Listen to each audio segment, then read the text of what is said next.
Bien, mis hermanos, abrimos nuestras Biblias en Lucas capítulo 7. Lucas capítulo 7, versículos 36 al 50. Continuamos por la misericordia del Señor en el estudio de las parábolas. Estamos en la serie de parábolas, ¿verdad? Que nos dicen cómo es que vive un súbdito, ¿verdad? Cómo es que vive un convertido ya en el reino del Señor.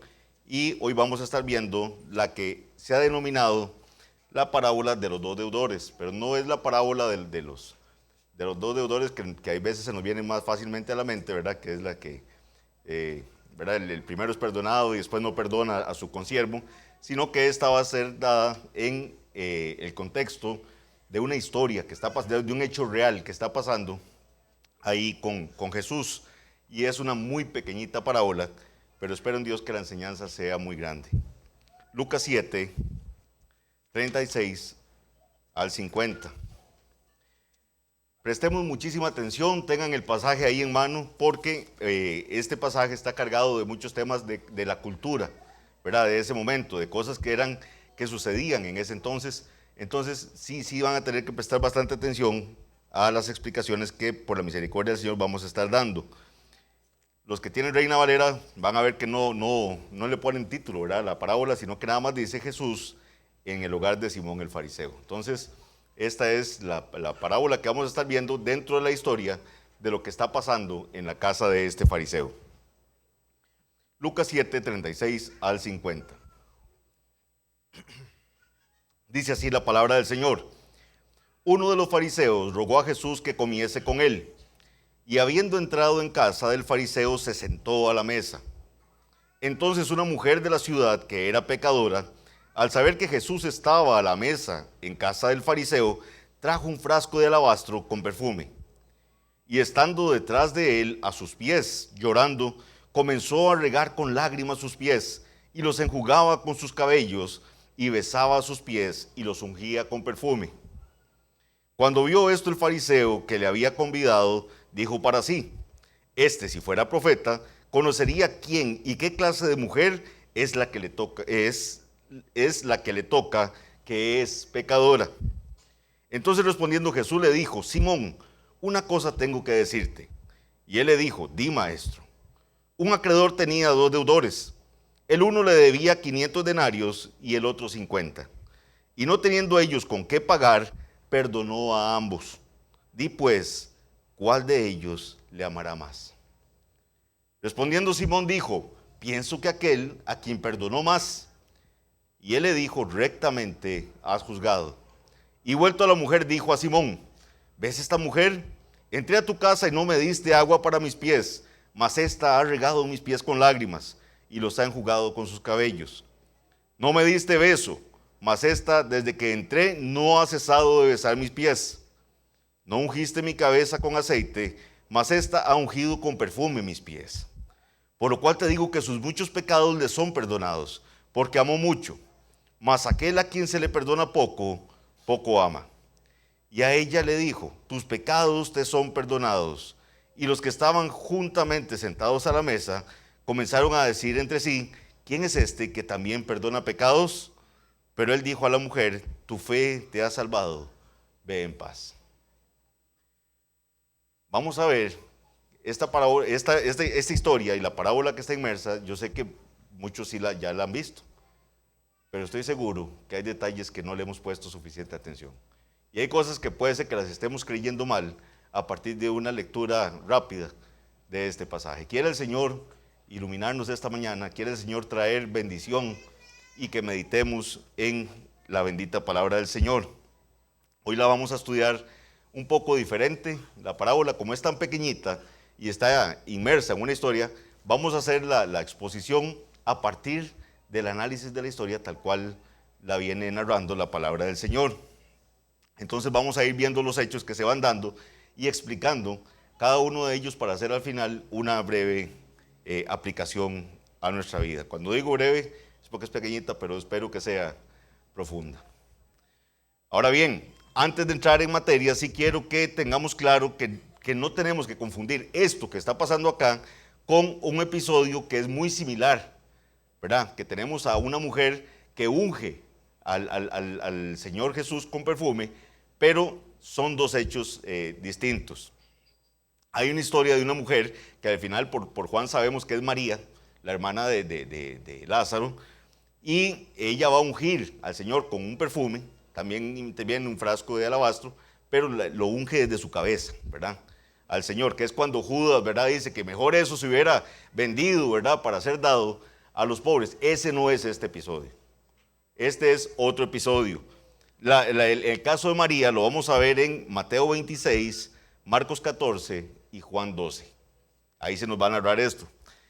Estos tres evangelistas registran esta misma historia que no es la que vamos a estudiar hoy, insisto. El anfitrión de esta historia, en Lucas, es un fariseo, en la que vamos a estudiar hoy. El anfitrión del otro relato es un leproso, que se llama Simón el leproso. Entonces, en esta historia, el perfume lo derrama la mujer en los pies de Jesús. En la otra historia, se derrama sobre la cabeza de Jesús.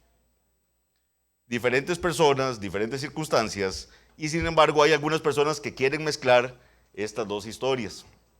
Y la razón es porque el anfitrión en los dos casos se llama Simón. Y hay perfume también ahí interviniendo en la historia. Y también otro elemento que es peor, ¿verdad? Que han dicho que es María Magdalena, porque entonces confunden la María que se viene diciendo en Juan, y dicen aquí que como aquí dice que era una mujer pecadora, entonces ya se hace un desastre. La mujer pecadora que se nos narra en esta historia que vamos a ver el día de hoy no es María Magdalena. ¿Okay? Eso para que tengamos claro ahorita les explico por qué. Simón, para que sepan nada más, es que era un nombre muy común. Es como de todos los que nos llamamos Luis, ¿verdad? Luis, tal. Entonces, Luis, Mariano, soy yo. Entonces, los papás los ponían. Entonces, si alguien le dice, mire, sí, fue Luis, y hay como un montón, o José, o Juan, ¿verdad? Todos son. Simón era un nombre así. Solo por citar unos ejemplos, tenemos a Simón Pedro, tenemos a Simón el Celote, que era también uno de los apóstoles, Simón el padre de Judas, Simón de Cirene, Simón el curtidor, Simón el leproso y Simón el fariseo. O sea, vea que tenemos un montón de Simones en la Biblia. Bueno, eso era una pequeña explicación nada más antes de entrar en materia. Veamos el versículo 36, dice, uno de los fariseos rogó a Jesús que comiese con él, dice, y habiendo entrado en casa del fariseo, se sentó a la mesa. Este fariseo le estaba pidiendo, a Jesús que cenara con él. Recordemos que los fariseos eran los exigentes guardianes de la ley, ¿verdad? Ellos eran los que, según ellos cercaban la ley para que el pueblo la cumpliese.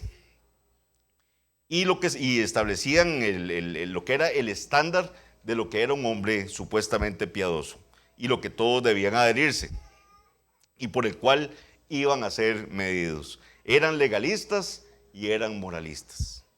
Los escribas y los fariseos ya habían determinado colectivamente que Jesús era un blasfemo. O sea, ya ellos lo habían dicho. Esto lo vemos en Lucas 5, 20 al 21, capítulos antes de lo que estamos estudiando ahora. Esto fue en el caso de la curación del paralítico.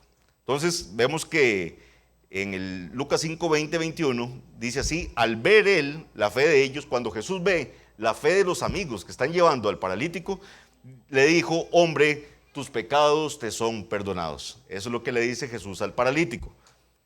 Entonces los escribas y los fariseos, dice, comenzaron a cavilar diciendo, ¿quién es este que habla blasfemias?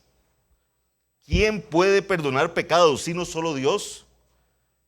Ellos lo odiaban a causa de su mensaje, ya que predicaba contra la justicia propia, lo cual atacaba su supuesta superioridad moral. Esto hace pensar entonces, ¿verdad? Si sabemos que los fariseos le tenían ese mal sentimiento, ese odio a Jesús, entonces deberíamos pensar que en esta parábola que vamos a estudiar hoy, en esta situación que se está dando, que lo que tenía Simón en mente era poner a Jesús en una situación en la que sus propias palabras pudieran incriminarlo. Era llamarlo a cenar como para ver qué sacaba para poder acusar a Jesús, ya que ellos estaban en el proceso de acumular supuestas pruebas para poder hacerlo, ¿verdad? Acusarlo a él. Lucas 11, 53 al 54 nos deja más claro ese sentimiento. Dice, Diciéndoles él estas cosas, los escribas y los fariseos comenzaron a estrecharle en gran manera y a provocarle a que hablase de muchas cosas, acechándole y procurando cazar alguna palabra de su boca para acusarle. Ustedes los veían y no era que estaban muy interesados en lo que estaba predicando, sino que le hacían preguntas ahí que llamaríamos capciosas, ¿verdad? Para poder ver qué decía Jesús, para poder acusarlo y tener ocasión contra él. No es un amigo, ¿verdad? Simón el fariseo que está invitando a Jesús no es un amigo de él. Puede ser que haya fingido, ¿verdad? Cierta actitud amistosa. Es un enemigo hipócrita, ya que los fariseos odiaban todo lo que Jesús decía y lo querían muerto. Atraparlo en sus palabras era su intención para luego poder acusarlo de algún crimen. Eso es lo que ellos deseaban. De hecho, en la acusación de Jesús, muchos de ellos empiezan a decir que él había manifestado públicamente que destruiría el templo, que destruyeran el templo, cuando él se refería a su cuerpo. Jesús estaba dispuesto a entrar en la casa de este hombre, aunque sabía que era un hipócrita. Vean qué interesante esto. Jesús entra y cena con él. Entra a su casa. Y estoy seguro que el Señor sabía, si las intenciones de Simón eran malas, el Señor lo sabía. O sea, el Señor no lo iba a agarrar por sorpresa, ninguna cosa de esas. Pero Jesús vino a buscar y a salvar precisamente lo que se había perdido. Muchos de los que estamos aquí éramos tan hipócritas o peores que Simón en la intención de invitar a Jesús. Entonces vea que el hecho de que Jesús entre a cenar con ese fariseo, a pesar de que los fariseos eran lo que lo llamaban en forma peyorativa, en forma de insulto, amigo de pecadores, ahí, Señor, está mostrando que sí, él comía con pecadores. Entonces entró a la casa del fariseo. Continúa diciendo el versículo 36, no pierdan el pasaje, estamos en Lucas 7, del 36 al 50, y la historia la vamos a ir desgranando. Sigue diciendo el 36 que Jesús, habiendo entrado en casa del fariseo, se sentó a la mesa. Y aquí empezamos con nuestras explicaciones culturales. Lo correcto que tenemos que entender es, y así se entiende en el original, es que él se reclinó a la mesa. Él se reclinó, dice el original. Es decir, adoptaron una postura reclinada, dado que esta era la forma en que cenaban en esa época. Entonces no es que no se imaginen que él se sentó ahí en una silla, ahí cerca de la mesa, porque si no, no va a tener sentido lo que vamos a ver ahora, de dónde estaba la mujer cuando empieza a regar los pies de Jesús. Entonces él se reclina a la mesa, dado que esa es la forma en que cenaban. La cabeza era apoyada en largos sofás que no tenían respaldo y ni costados, y se ponían cerca de la mesa, y los pies permanecían alejados de la mesa. O sea, los pies permanecían alejados de la mesa. Las personas no se sentaban en sillas, sino que se reclinaban y comían y así conversaban. La idea en aquel momento era mantener los pies lo más lejos posible. ¿Por qué? No tenían, ¿verdad?, las condiciones que tenemos hoy en día de higiene. Las calles, tenemos calles polvosas o calles con barro, y obviamente no querían que los pies estuvieran cerca de la mesa. Tomemos en cuenta que estas condiciones de higiene personal no eran las que tenemos hoy. Tenemos caminos polvosos, como les digo, por los cuales el pie era un problema, especialmente durante una comida prolongada. También, para una mejor comprensión de lo que está sucediendo aquí, debemos saber que en la antigüedad lo que hacían personas como este fariseo era tener una cena como esta e invitar a alguien conocido, ¿verdad? Es muy interesante, estuve leyendo, ¿verdad?, algunos libros al respecto, y decían que es como ahora, ¿verdad?, que a usted le gusta ver programas donde entrevistan a una celebridad, ¿verdad?, para ver qué va a decir con respecto a tal tema. Espero que no las celebridades de ahí, no, eso son celebridades que, digamos, alguien inteligente que va a hablar de algún tema ahí. Entonces, que la gente esté esperando a ver qué va a decir. Eso es lo que pasaba en la época. Tenemos una época donde no hay televisión, donde no hay nada, y entonces cierta gente del pueblo que tenía ciertos lugares de preponderancia, ciertos lugares de importancia en la sociedad, invitaban a alguien en sus casas y abrían esa casa para que la gente pudiera escuchar qué es lo que iba a decir esta persona que habían invitado. No los invitaban a comer al pueblo, ¿verdad? O sea, invitaban a cierta gente a comer, pero dejaban ahí en algún momento que la gente se acercara y escuchara. Por eso vamos a ir viendo por qué esta escena se desarrolla así. Luego abrían, como les digo, las puertas y aunque la gente del pueblo no estaba invitada a la comida, se les permitía entrar si querían y permanecer alrededor del perímetro de la habitación. Se paraban alrededor simplemente disfrutando discretamente de la conversación como una forma de entretenimiento, diversión e información local. Y eso es sin duda lo que ocurrió en esta ocasión. Algunos de estos espectadores venían con la esperanza de poder recoger algunas de las sobras de la mesa también.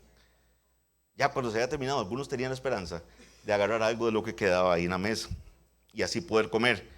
Por eso no era raro tener gente alrededor, porque hay veces no entendemos que la gente dice, qué raro, y estaban comiendo y llega una mujer ahí. Y claro, es que el pueblo está ahí, hay gente del pueblo en ese lugar. Entonces, por eso les digo que hay muchos aspectos culturales que tenemos que ir entendiendo en esta parábola. Versículo 37 dice, entonces una mujer de la ciudad, que era pecadora, vean esta frase, entonces una mujer de la ciudad que era pecadora, al saber que Jesús estaba a la mesa en casa del fariseo, trajo un frasco de alabastro con perfume.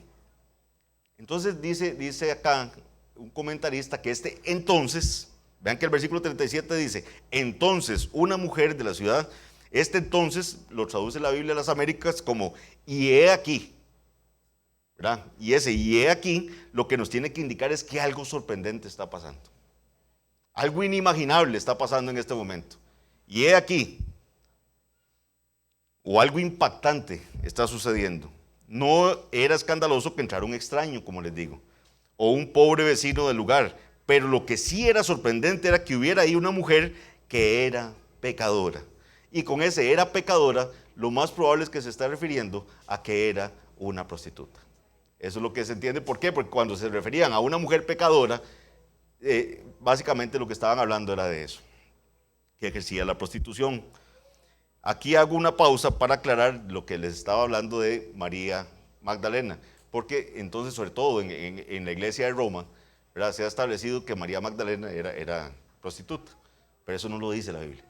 O sea, en ningún lugar de la Biblia dice que María Magdalena fuera prostituta.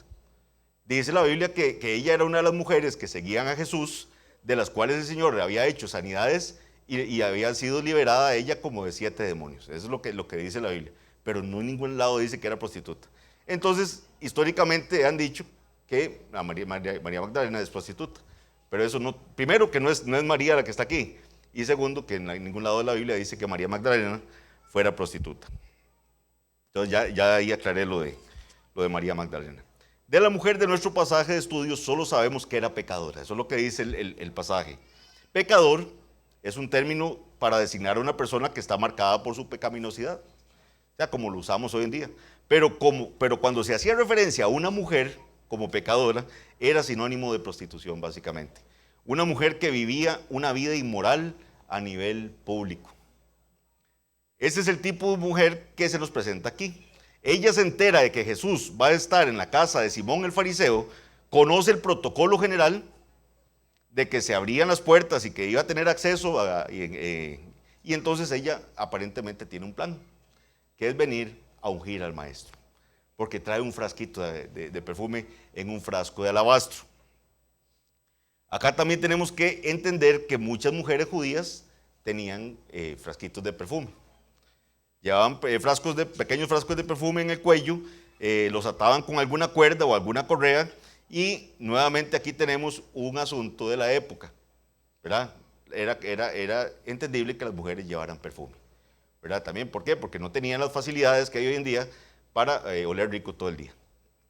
Ustedes ven a las damas, ¿verdad?, que constantemente se están echando perfume, y ustedes ven ahí cremas y todo eso, eso no existía. Entonces andaban el frasquito ahí de perfume. Alabastro es el material del que está hecho el frasquito donde está el perfume. Porque la gente a veces también lee, sí, un perfume de alabastro, pero no se preguntan, ¿verdad?, ¿qué será el alabastro? Es como un mármol, es una piedra blanca como el mármol, lo tallaban muy lindo y era muy caro. Solo el frasquito era caro, pero solían poner perfumes que eran muy caros en ese tipo de recipientes. Uno podía especular que esta mujer llegó a este lugar con el propósito de ungir la cabeza del Señor, porque así era como se ungía a los reyes.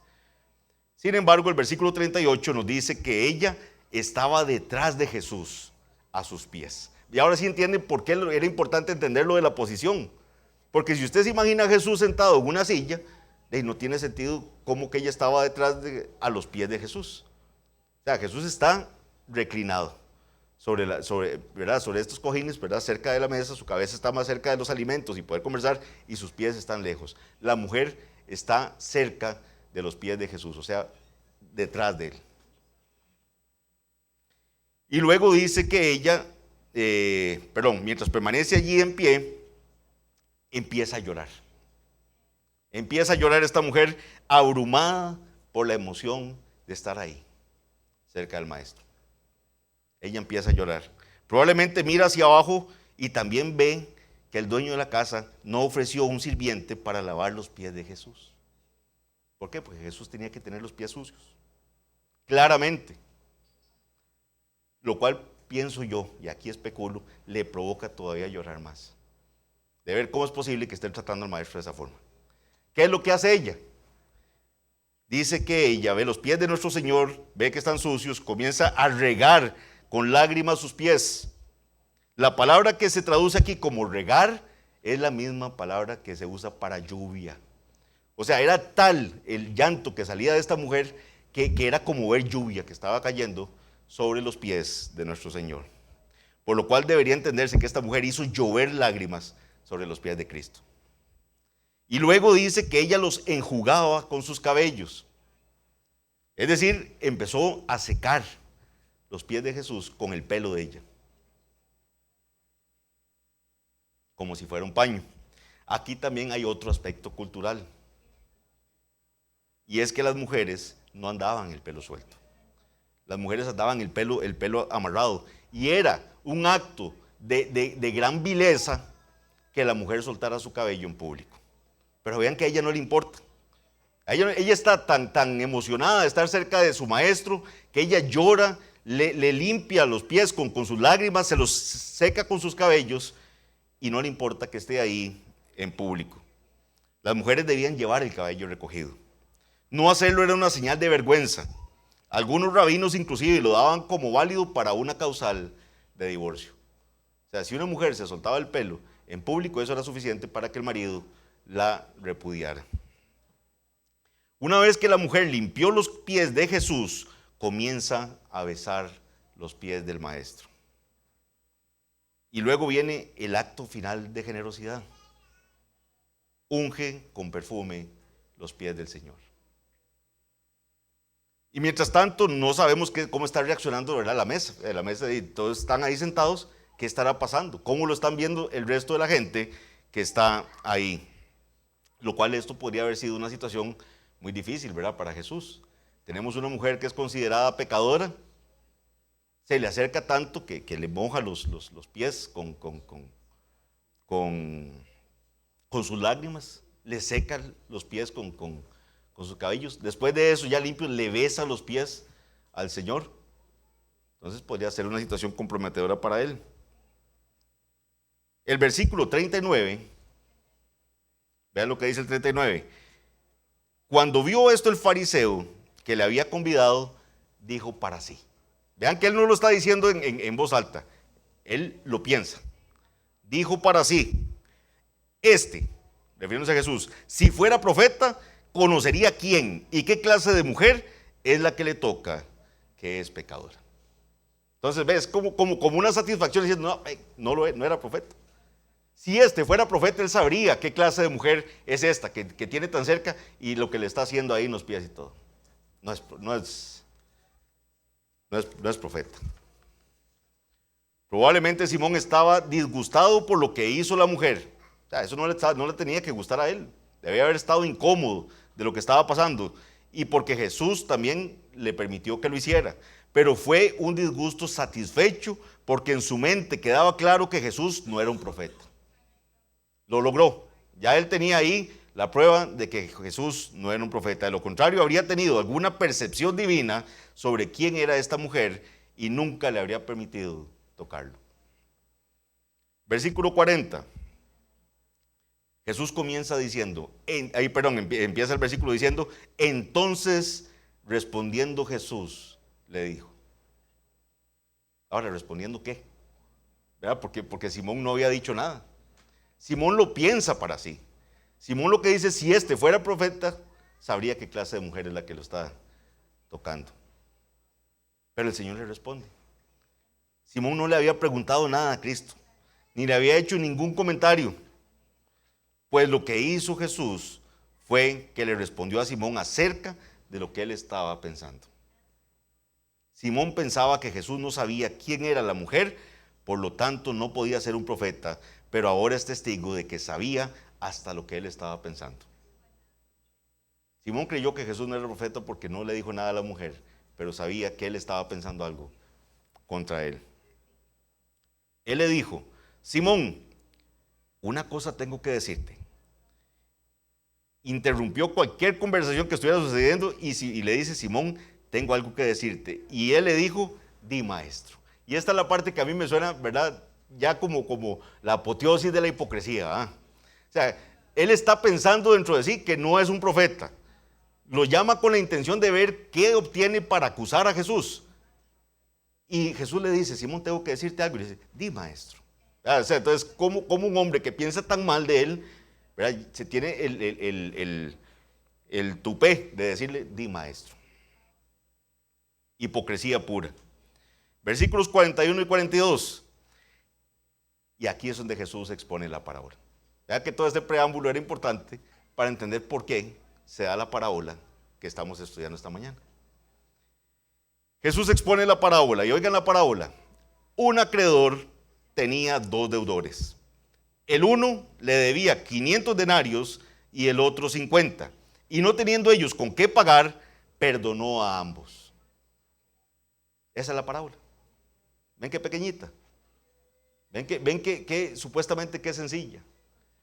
Pero vamos a ver qué verdad encierra. Por cierto, la Biblia de las Américas traduce la parábola de la siguiente forma. Y es importante la acotación que hace la Biblia de las Américas. Él la traduce así: cierto prestamista, cambia ahí, acreedor por prestamista, cierto prestamista tenía 2 deudores. Uno le debía 500 denarios y el otro 50. Y no teniendo ellos con qué pagar, y aquí viene la diferencia, perdonó generosamente a los 2. Perdonó generosamente a los 2. Reina Valera lo que dice es, perdonó a ambos. ¿Por qué es importante ese perdonó generosamente? Porque esa palabra generosamente incluye lo que en griego sería la palabra gracia. Perdonó por gracia. Es un término comercial usado para perdonar una deuda, así como también es el término teológico usado en la Biblia, principalmente por el apóstol Pablo, para referirse al perdón que Dios nos da en Cristo. Vean que la deuda no la podían pagar y este acreedor perdonó por gracia esa deuda. Estos deudores tenían una deuda que no podían pagar. Vean que la parábola dice, tenía 2 deudores, uno le debía 500 denarios y el otro 50, y no teniendo ellos con qué pagar, ven, no tenían cómo pagar esa deuda. Él los perdonó generosamente. Lo que hace que este acto sea tan generoso es que cada vez que un comerciante perdona una deuda, él mismo contrae esa deuda en su totalidad. ¿Qué quiero decir con esto? Y aquí los que tengan alguna especie de comercio van a entender. Si usted tiene su comercio, usted tiene un dinero que está destinado a que ese comercio siga adelante.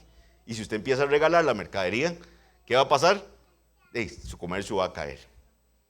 En algún momento, si este comerciante quería regalar algo de su mercadería, él tenía que asumir cómo pagar esa deuda para que no se descompensara su negocio.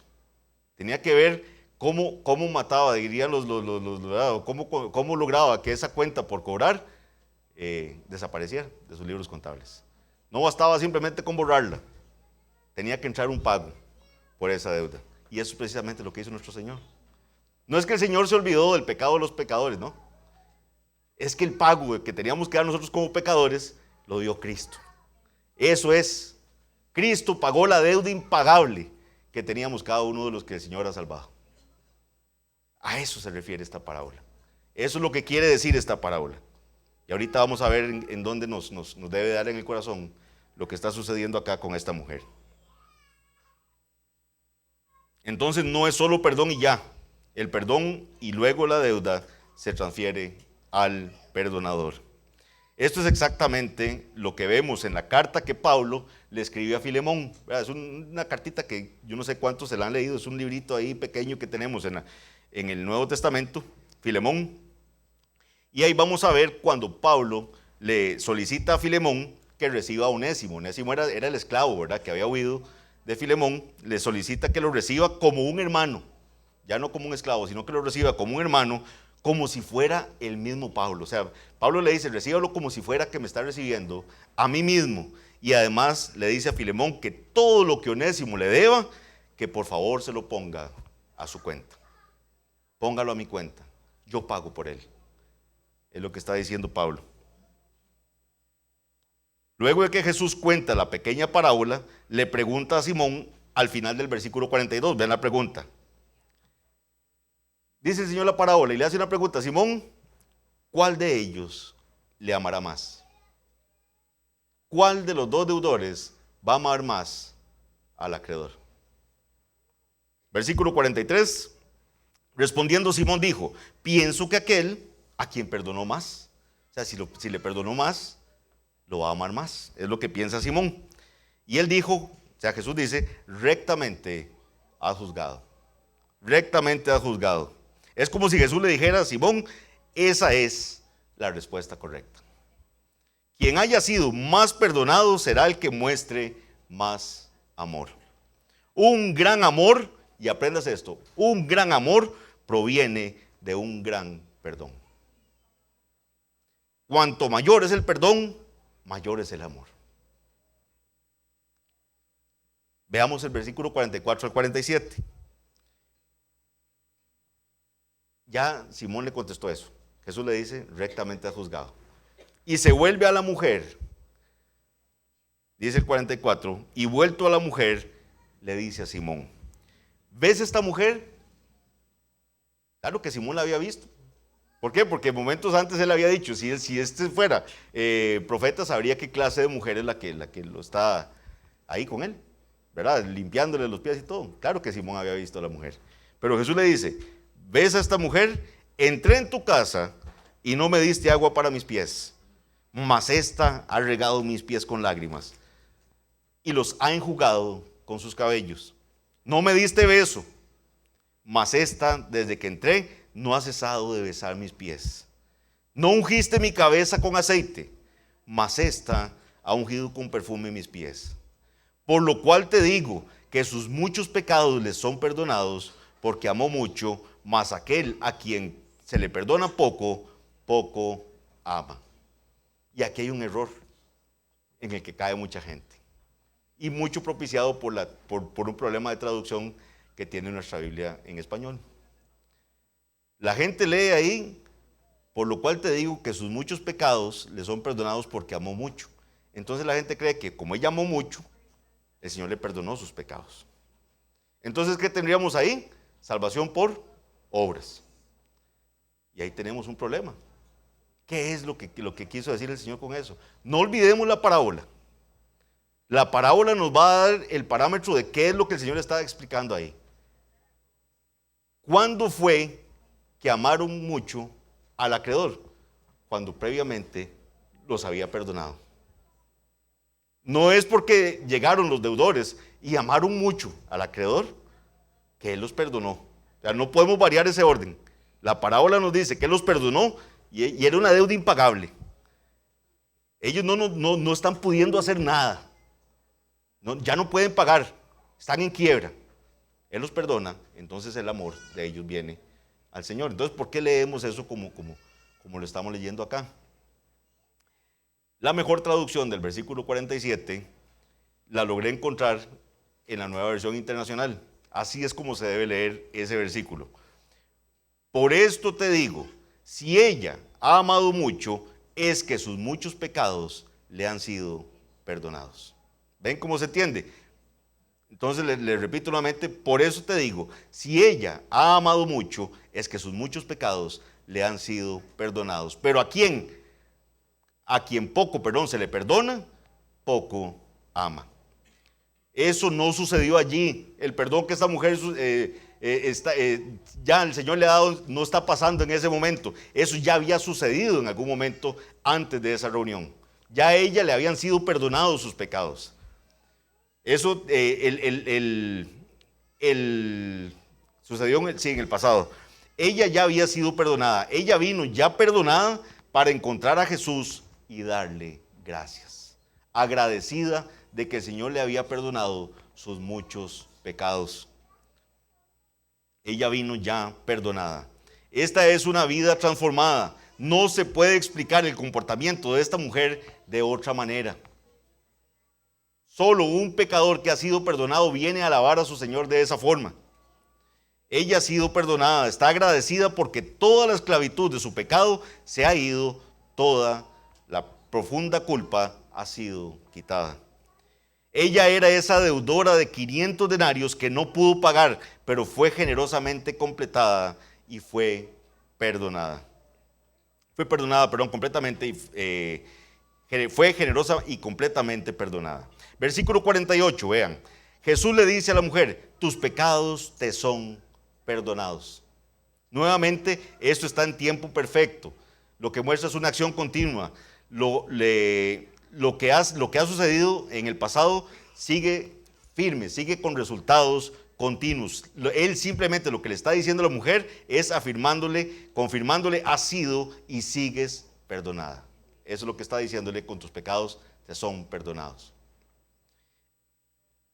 La evidencia está ahí de su amor. Ella había venido a Cristo algún otro día, había sido convencida de su pecado, se había arrepentido, había creído, había sido bendecida con el perdón y la vida eterna. Y amó mucho porque mucho le fue perdonado. No es que fue perdonada porque amó mucho. Eso va en contra del texto bíblico y va en contra de lo que Jesús acaba de explicar en la parábola. El acreedor le perdona primero la deuda al deudor que tiene una deuda impagable y producto de ese perdón se da ese desborde de amor de parte del perdonado hacia su acreedor, hacia ese prestamista. Versículos 49 y 50. Y los que estaban juntamente sentados a la mesa comenzaron a decir entre sí, ¿quién es este que también perdona pecados? Pero él dijo a la mujer, tu fe te ha salvado. Tu fe te ha salvado. Ve en paz. Entonces, que la salvación de esta mujer era evidente, no por algo que dijera, sino por el amor que estaba mostrando al Salvador. Esa era la evidencia de que había sido salvada. Solo un creyente agradecido del perdón que ha recibido puede alabar así a su Creador.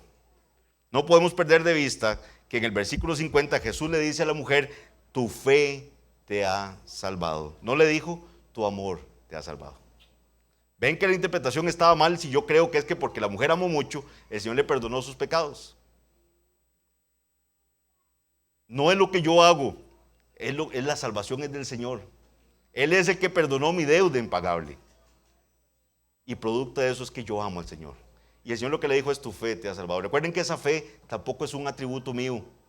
Esa fe salvadora es un regalo de Dios.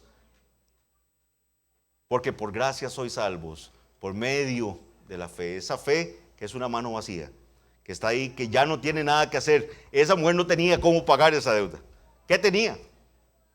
La única es poner la fe en Jesucristo. Esa mano vacía, decir que solo en Cristo hay salvación. Y Jesucristo le está afirmando que lo que trajo salvación es esa fe. Haber puesto la mirada en el Rey de Reyes, señores y señores, a quien ella tiene enfrente y a quien ella está alabando en ese momento, que probablemente ese llanto es por agradecimiento de donde la sacó el Señor, de la clase de pecados que tenía, y probablemente también de ver cómo se está tratando a su maestro de esa forma tan vil.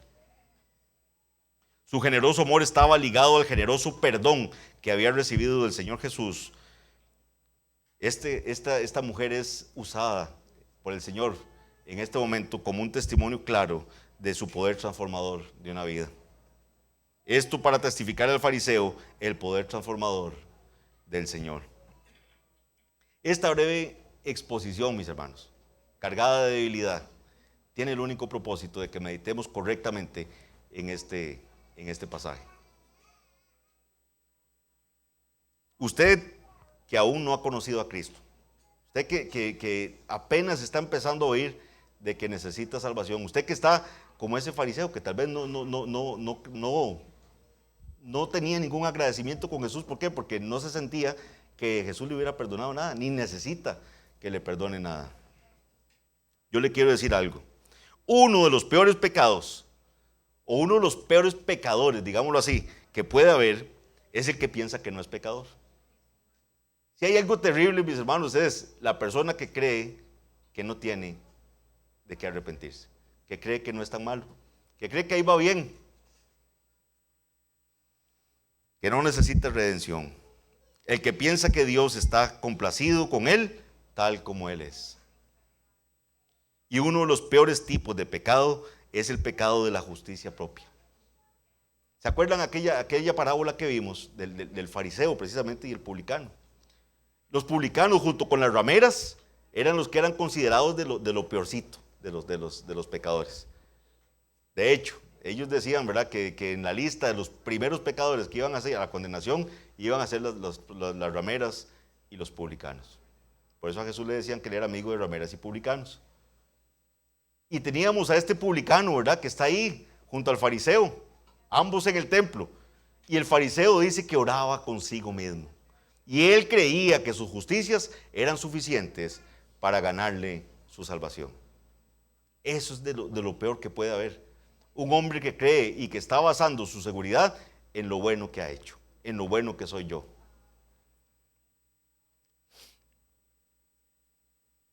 Ese es un crimen más atroz porque se ve el sacrificio de Cristo como algo despreciable, como algo que no tiene importancia, algo innecesario. Yo no necesitaba ese sacrificio. Vean que en esta parábola Simón no es el que el Señor le perdonó menos. Tampoco entendamos eso. La parábola lo que tiene, el propósito es de explicar el gran amor que tenía esta mujer para con Cristo. Ella sabía que Cristo le había perdonado mucho, que su deuda era muy grande. Y su percepción era correcta. Su gran pecado, eso la hacía amar mucho. Lo cual me lleva a una preocupación muy grande para nosotros los creyentes. ¿Por qué nosotros no estamos mostrando ese amor para con Cristo? ¿Por qué nosotros no estamos desbordados de amor como esa mujer para con el Señor? ¿Será que yo creo que a mí el Señor me perdonó muy poquito? Y eso es preocupante, mis hermanos. Es muy preocupante. ¿A qué nivel está nuestro amor por Cristo? Si yo pudiera medir, ¿verdad?, ese amor por mi Señor, ¿en qué nivel estamos? ¿Le pareció extraña esta historia a usted? Dice, qué raro, qué actitud más rara la de esta mujer. Y usted piensa, yo no haría eso, jamás. Es preocupante, es preocupante. Si tuviéramos noción de cuánto el Señor nos ha perdonado, sabríamos que el hecho de que esta mujer estaba rodeada de gente que probablemente la iban a criticar de ahí hasta el resto de su vida por su vida anterior, y no le importó. No le importó, entró ahí, su meta era ungir a su maestro. Pero cuando está a los pies, ella no importa, ¿no? Ya no lo ungió como se debe ungir a un rey, le unge sus pies. Primeramente se los lava con sus lágrimas. Lloró, entendía de dónde la había sacado el Señor. Lloró profusamente. Le seca, no se suelta el pelo, no le importa, le seca con su pelo los pies y le unge con aceite, con el perfume caro. No le importa usarlo en el Señor. ¿Ha usted experimentado esa poderosa y total transformación de sentirse perdonado? ¿Está usted lleno de gozo, gratitud y amor hacia el Señor? Esto debería ponernos a pensar profundamente. ¿Estoy yo así de agradecido con mi Creador? ¿Estoy así de agradecido con Cristo por lo que Él hizo por mí? ¿De ver que pagó mi deuda impagable? ¿O estaría usted más contento de que llegara la Creador y le diga que ya no debe nada del carro? Eso es nada comparado con lo que el Señor nos perdona a nosotros. Eso no es nada. Si a usted le perdona en este momento el dinero de la casa, eso no es nada comparable con lo que el Señor nos perdona a nosotros. Es la muestra de amor más grande que puede haber de dónde nos sacó el Señor a nosotros. Ninguno de los que estamos aquí podríamos haber pagado esa deuda. Ninguno. Pero presiento, mis hermanos, que algunos tenemos la percepción de que la deuda era más pequeña de lo que realmente era. Ese abundante amor por Cristo es una clara y visible prueba del poder del Evangelio. Que el mundo sea testigo de que nuestros pecados han sido verdaderamente perdonados al ver nuestra gratitud, nuestro generoso amor a nuestro Señor Jesucristo. Que el mundo vean y hablen de nosotros, no importa. Que digan, mire, qué bárbaro, más fanático, ahí está metido haciendo, no importa. Pero están viendo que amo a mi Señor por lo que Él ha hecho por mí. Vamos a orar. Padre bendito, Señor, perdónanos, Padre. No te hemos amado ni mínimo, Señor, lo que te tendríamos que amar.